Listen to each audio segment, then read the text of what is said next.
Physics 10+1 Chapter 7 Systems of Particles and Rotational Motion। तो अभी हम बात करते हैं हमारा नाइन्थ मेन टॉपिक। तो नाइन्थ मेन टॉपिक है मोमेंट ऑफ इनर्शिया। तो मोमेंट ऑफ इनर्शिया क्या है? सबसे पहले मोमेंट ऑफ इनर्शिया एक हम इसको मेयर कर सकते हैं। इसकी मदद से हम पता कर सकते हैं कि किसी ऑब्जेक्ट को कितनी रेजिस्टेंट लगती है अपनी रोटेशनल मोशन को चेंज करने के लिए। किसी ऑब्जेक्ट को of how resistant an object is to change in its rotational motion। तो movement of inertia ये क्रॉस सेक्शन ऑफ बॉडी है। Cross section of a body is its resistant to change in its rotation. ये depend करता है कि कितनी दूर जो है how far each part of the body's mass is from its centre. कितनी दूर जो है बॉडी का पार्ट ईच पार्ट जो है उसके सेंटर से है। मूवमेंट ऑफ इनर्शिया की अगर हम बात करें क्लास 11 के अकॉर्डिंग तो ये टेंडेंसी है रिजिड बॉडी की रेजिस्ट करने की एंगुलर रोटेशन को, और इसकी को हम बोलते हैं मूवमेंट ऑफ इनर्शिया। ये क्वांटिटी डिपेंड करती है shape of body, mass distribution पे, ओरिएंटेशन द रोटेशनल एक्सिस पे। ओके और उसके बाद इसमें हम बात करेंगे कि ratio of angular momentum of a system to its angular velocity can also be called moment of inertia.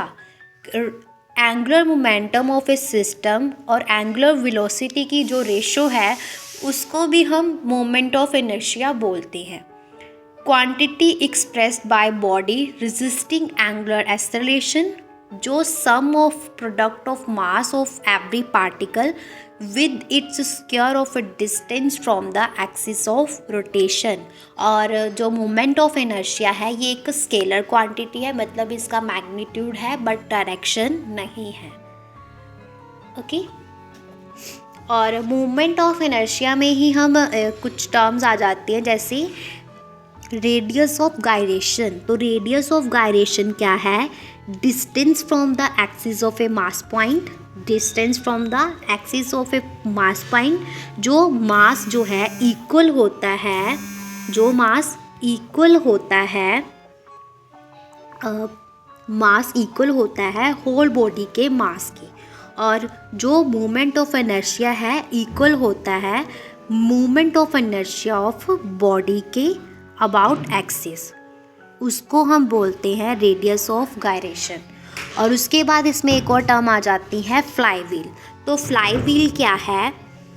Fly wheel हम बोल सकते हैं कि जैसे मशीन्स हैं तो उसके अंदर स्टीम इंजन्स होते हैं, और ऑटोमोबाइल इंजन्स जो है ये प्रोड्यूस करते हैं रोटेशनल मोशन को, हैव अ डिस्क और लार्ज मूवमेंट ऑफ इनर्शिया पे, और इसको ही हम बोलते हैं फ्लाई व्हील।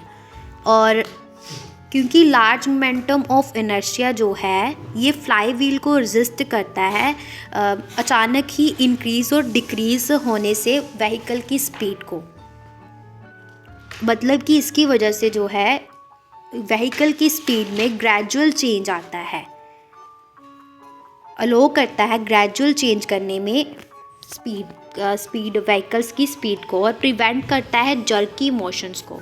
क्लियर है?